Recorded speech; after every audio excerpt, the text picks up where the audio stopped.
തിരുവനന്തപുരത്ത് നിന്നും ജില്ലയിൽ തിരിച്ചെത്തിയ മുസ്ലിം ലീഗ് മന്ത്രിമാർക്ക് തിരൂർ റെയിൽവേ സ്റ്റേഷനിൽ ഉജ്ജ്വല വരവേൽപ്പ് നൽകി. മന്ത്രിമാരെ സ്വീകരിക്കാൻ ജില്ലയിലെ വിവിധ ഭാഗങ്ങളിൽ നിന്നും ഒട്ടേറെ പ്രവർത്തകരാണ് എത്തിയിരുന്നത്. മന്ത്രിമാരായ P K. Kunhalikutty, advocate N. Shamsuddin, MLA. Kurukkoli Moideen എന്നിവർക്കാണ് വെള്ളിയാഴ്ച രാത്രി തിരൂർ റെയിൽവേ സ്റ്റേഷനിൽ ഉജ്ജ്വല വരവേൽപ്പ് ഒരുക്കിയത്. തിരൂർ മണ്ഡലം UDFന്റെ നേതൃത്വത്തിലാണ് സ്വീകരണം ഒരുക്കിയത്.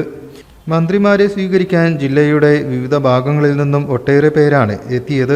Tirur നഗരസഭാധ്യക്ഷൻ Keezhadathil Ibrahim Haji, Abdurahman Randathani, Vettam Alikoya, PV Samad, advocate KA Padmakumar, Yasir Payyoli, A. Gopalakrishnan, Cheruthottathil Sainu, Noushad Parannekkad എന്നിവർ മന്ത്രിമാർക്ക് ബൊക്കെ നൽകി.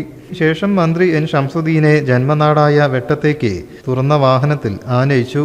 അധ്യാപക സംഘടനാ ഭാരവാഹി Manoj Jose, Tirur chamber of commerce അധ്യക്ഷൻ PA ബാവ, വർക്കിംഗ് അധ്യക്ഷൻ PP Abdurahman, Faisal Edassery, MP Muhammad Koya, KP Hussain, Haseem Chembra, Muzammil, advocate Hemin, PI Raihanath തുടങ്ങിയവരും സ്വീകരണത്തിന് എത്തിയിരുന്നു. News bureau, Tirur.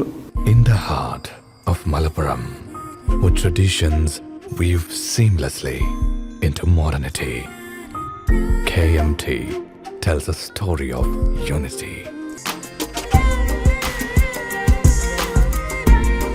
Redefining beauty, transforming generation. KMT Silks, Perinthalmanna and Kottakkal.